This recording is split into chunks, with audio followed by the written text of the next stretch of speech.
एक बार महात्मा बुद्ध एक गांव में अपने शिष्यों सहित घने पेड़ की छांव के नीचे बैठे थे। आसपास के गांवों से बहुत से लोग अपनी मानसिक समस्याएं लेकर महात्मा बुद्ध के पास आ रहे थे। महात्मा बुद्ध उन सब की मानसिक परेशानियों का समाधान देते। सब लोग खुशी खुशी अपनी समस्याओं का समाधान पाकर वहां से लौट रहे थे।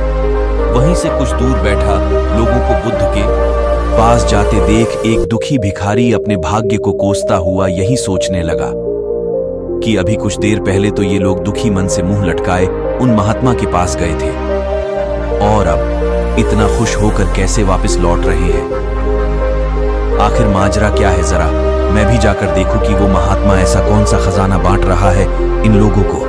वे इतने प्रसन्न हुए कि उनके चेहरे लाल हो गए।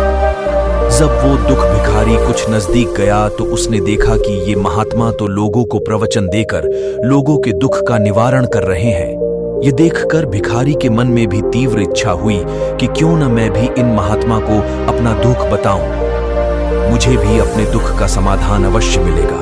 बस फिर क्या था, समाधान पाने की लालसा लिए भिखारी महात्मा बुद्ध के सामने पहुंचा और हाथ जोड़कर प्रणाम करते हुए बोला, हे महात्मा बुद्ध, मैं भी लोगों की मदद करना चाहता हूं। मुझे लोगों की मदद करने की बहुत इच्छा है, लेकिन मैं कैसे मदद कर सकता हूं?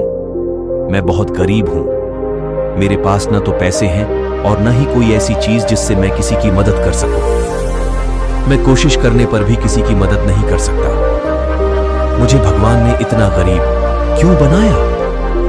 हे महात्मा, मुझ पर कुछ कृपा करो। इतना बोलते हुए भिखारी रोने लगा। महात्मा बुद्ध बोले, आप बहुत अज्ञानी हैं, क्योंकि आप अभी तक इस भ्रम में जी रहे हो कि तुम्हारे पास कुछ नहीं, जबकि दूसरों को कुछ देने के लिए तुम्हारे पास बहुत कुछ है। तुम बिना धन और वस्तु के भी दूसरों की मदद कर सकते हो। तुम्हारे पास जुबान है, जिससे तुम मीठे शब्द बोलकर किसी के दुखी चेहरे पर मुस्कान ला सकते हो। इन्हीं शब्दों की ताकत से तुम किसी के भी टूटते हौसलों को फिर से मजबूत कर सकते हो। इन शब्दों की शक्ति से आप किसी के भी मन में सकारात्मक विचारधारा के बीज बो सकते हैं और उसे गलत रास्ते पर जाने से रोक सकते हैं। तुम्हारे दो हाथों से किसी भी कमजोर या लाचार व्यक्ति की सहायता कर सकते हो। आपके दो आंखें किसी अंधे को रास्ता दिखा सकते हैं। तुम किसी के लिए दुआ कर सकते हो। यह हो सकता है कि उनके बुरे काम फिर से हो जाएं। आप किसी के अच्छे स्वास्थ्य की कामना कर सकते हैं, लेकिन अज्ञानतावश तुम अब तक इस बात को समझ नहीं पाए और इस भ्रम में अब तक जीते रहे कि तुम्हारे पास मदद करने के लिए कुछ नहीं। किसी की मदद करने के लिए धन और वस्तु का होना अनिवार्य नहीं है। बिना धन और वस्तु के भी हम कई प्रकार से लोगों की मदद कर सकते हैं।